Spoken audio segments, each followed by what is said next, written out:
Good morning and welcome to Morning Coffee with Sandy. I'm all in red for you for Valentine's Day. Sip and a smile. See, there's my ponytail back there. Yeah, Valentine's Day, the day of love. We've been coming up to it for a whole week already. See, I have my Valentine's bears right there behind me. Can you see them? I'll bring them up one at a time. Nope. Bring up the whole gang. There they are. One of each color. One red, one white, one covered with kisses. There you go.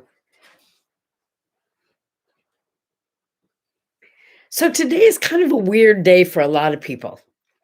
Valentine's Day has a lot of pressure on it.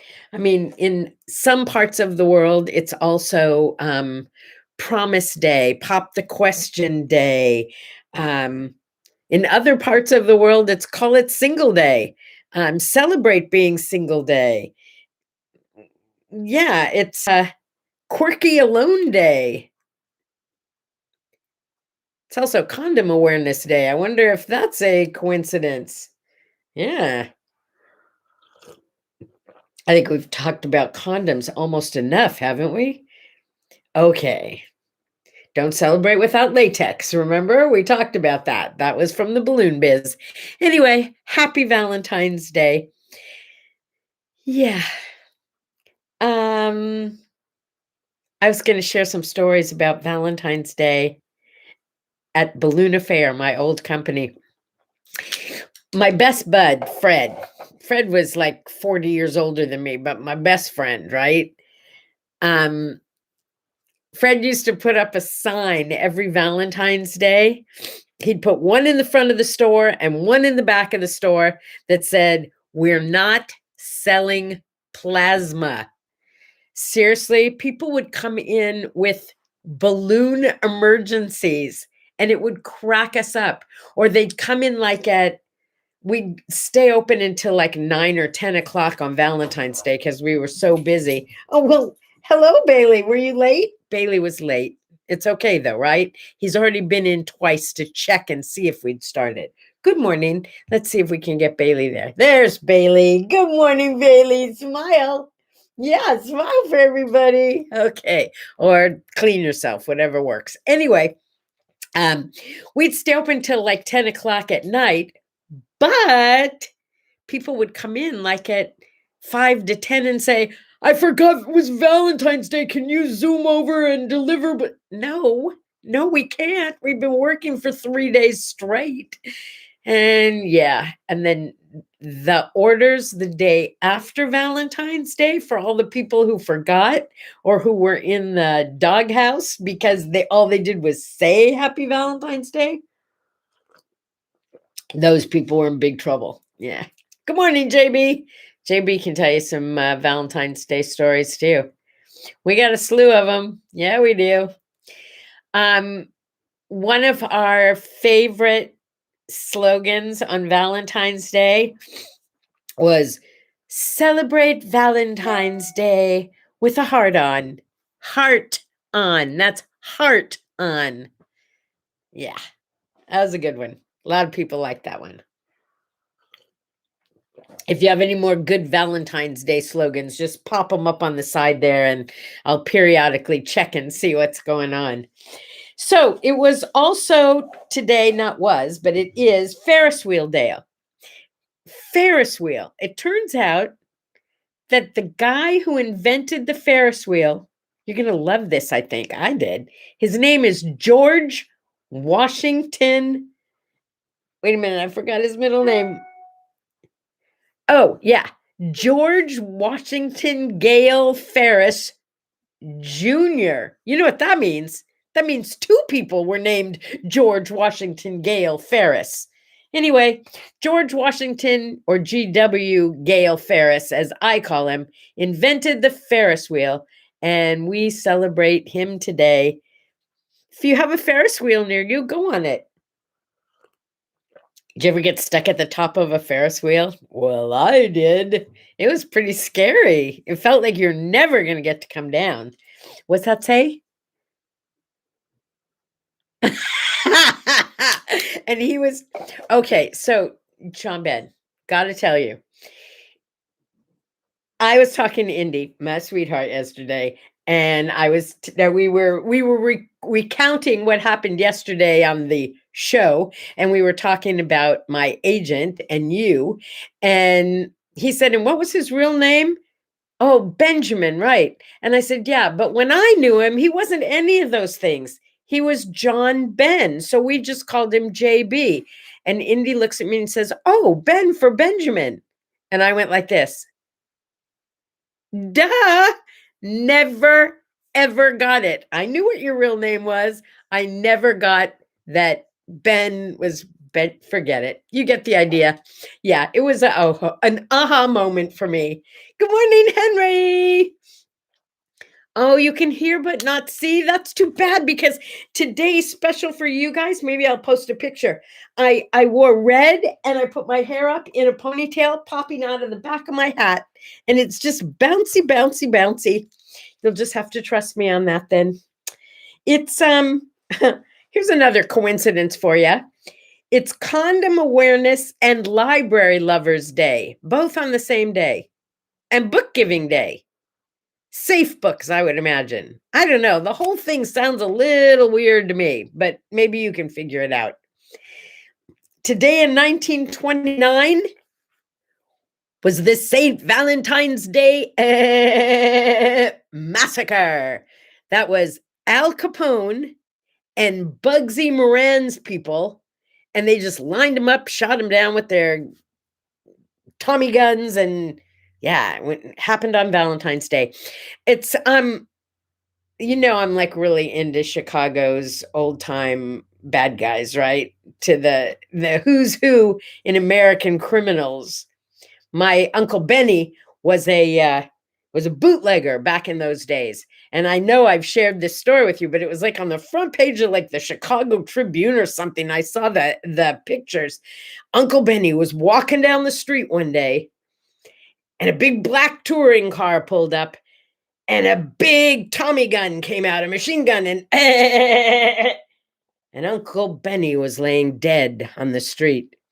The story got way more exciting, however, when after I signed up for 23andMe, I got a new cousin whose grandpa was my Uncle Benny, and we got to share that story together. That was ever so much fun. Oh, good, Henry, you're totally with us now. I love this hat. See the back? See how it is in the back? Sometimes I wear my ponytail at the bottom, sometimes at the top. And I bought this hat in like 7 different colors because, okay, like 4. But I love this hat. It's great for tennis. Keeps the sun out of my eyes too. There you go. So the Valentine's Day Massacre, you know how I like free associate, right? The Valentine's Day Massacre appears, if I remember correctly, and if you know I'm wrong, correct me, in the movie Gentlemen Prefer Blondes, which was with Marilyn Monroe and Jane Russell. I don't remember who the other person was. And it was with Tony Curtis, who I had, you know, like George Segal and Tony Curtis, my crushes. And it takes place in Chicago at that time, and I do believe that's part of the movie. And then when I think of that movie, I realized that I was quite young when that movie was on, and I was watching it and totally enjoying it. And right before the end, my father came in and said, "All right, it's time for bed." No, Daddy, the movie's not over yet. I need to see how it ends. It's time for bed. You go to bed. I'll watch the end of the movie and I'll tell you how it ends. And then he didn't watch the end of the movie for me. I was mad at him for like a month over that. I mean, because back in those days, you couldn't just watch the same movie again. It didn't work that way. Okay, I've seen it 100 times since then, and I still love the movie. But it broke my heart. I was so disappointed. I was excited the minute I woke up in the morning to find out what happened. How did the movie end? And he told me he didn't watch it. He forgot. So sad. What else? Oh, here's something kind of cool. Today in 2005, that's not very long ago, YouTube was started by a bunch of college students so they could watch each other's videos. Look at it now. Wow, you guys did quite a job. Thank you. I salute them. It was Some Like It Hot. And yes, I loved it. But what I'm trying to find out, JB, is Marilyn Monroe and Jane Russell, who starred in it with Marilyn Monroe. 1894. That is a long time ago. Jack Benny was born today. Boy, there's a guy who brought a lot of laughter to the planet, but he was so deadpan. Do you remember him? Oh, I love George Benny. He would play his violin, and it doesn't sound funny, but he'd play his violin. He wouldn't really tell jokes, but he was so deadpan. That was part of what was so much fun about him. And it's also the birthday of Thelma Ritter.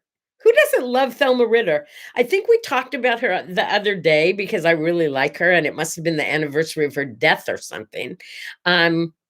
She was this little tiny lady with a thick, like, New York accent and older than most actresses. So she always played the mother or the grandmother or the maiden aunt or the secretary or whatever. She was always had an attitude. Gotta love a person with an attitude, right? And also in 1991, Silence of the Lambs. I mean, come on. Who doesn't think about that movie even when they don't want to? I know I do. I think I mentioned before that I have sleep apnea.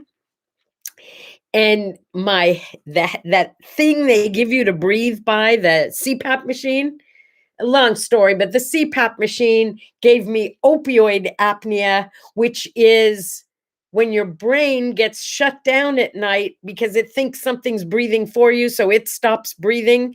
So they pulled me back in for more sleep tests and tried to give me this next level, which didn't work. And then the final level mask they bring in, and they put this thing on me, and I looked like Hannibal Lecter remember that mask they had on him so he wouldn't bite people and stuff? That's what it looked like. That's what it felt like. And it was huge. And I said, I couldn't fall asleep with it to do the test. So the guy came back in when I called crying, and I said, I can't wear this. It's way too big and it hurts and it's scary. Can you bring me a small one? We don't have a smaller one. Well, bring me a kid's size. We would never put this on a child. And I just looked at him and I said, but I'm the same size as a child. And I ripped it off and I said, tell your boss I quit. I can't do this. And that was almost a year ago, babes. And I have not slept with the machine since. Now, I still get my headaches, and I still probably stop breathing in my sleep, and I'm still tired in the after. I have all the same symptoms, but you know what? I don't have that scary machine to deal with. And that by itself is worth celebrating. Yay. Thank you to Silence of Lamb for having that face gear scare the crap out of me. True story that. Okay, wait a minute. Message. Put on those glasses, Sandy. Okay. Jane Russell was with her in Gentlemen Prefer Blondes, 2 different movies. Tony Curtis and Jack Lemmon, Some Like It Hot. Oh, right. It was Tony Curtis, Jack Lemmon, and Marilyn Monroe in Some Like It Hot. But she didn't have a sidekick girl in that one. The guys were the sidekicks. Now I remember. Thank you. Thank you very much. All right. If you looked at today's word art by Sandye on What Do I Say, What Do I Do, or on Word Art by Sandye, we have a page too. So if you don't want to read all the stuff and you just want to see the word art each day, that's on the Word Art by Sandye page on Facebook.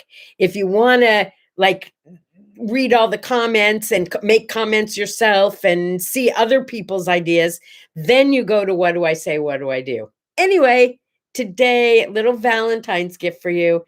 I did kind of a collage of Valentines and love from past years. I think you'll enjoy it. And I think it'll help spread the love. And Lord knows we need to spread some love right now. It's still very dark outside, but I'm going to turn this toward the window. You can sort of see the sun is just starting to come up out there. And hey, My new trailer is sitting outside, and I gotta go see my single wide and see what's going on. Put some sheets and pillowcases and made the beds yesterday, and it's time to like get it all cooled up. And tomorrow I'll show you my new logo for my trailer. I know you're gonna hardly wait. Until then, go eat some chocolate, have some love today. Happy Valentine's Day. And if you're single, love yourself. Boy, oh boy, you can do a good job on that one. Because I love you too. See you tomorrow. Bye-bye.